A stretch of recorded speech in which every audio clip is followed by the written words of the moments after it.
Israel Iran സംഘർഷം നമ്മുടെയൊക്കെ മനസ്സമാധാനം കെടുത്തുകയാണ്. മിഡിൽ ഈസ്റ്റിലെ മലയാളികളും അവരുടെ ഇവിടുത്തെ കുടുംബങ്ങളും ആശങ്കയിലാണ്. നമ്മുടെ വരവ് ചെലവുകളും സാമ്പത്തിക ആസൂത്രണത്തെയും പുതിയ സംഭവവികാസം എങ്ങനെയാകും തകിടം മറിക്കുക?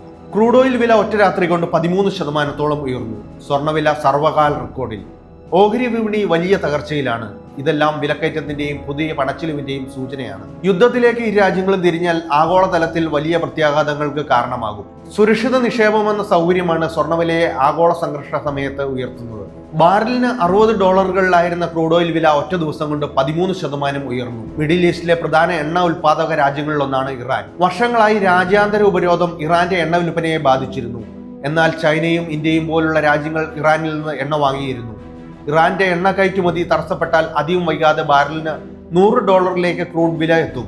ഇരു രാജ്യങ്ങളും തമ്മിലുള്ള സംഘർഷം നീണ്ടു നിൽക്കുന്നത് ഗൾഫ് മേഖലയുടെ സമാധാനത്തിനും ഭീഷണിയാണ്.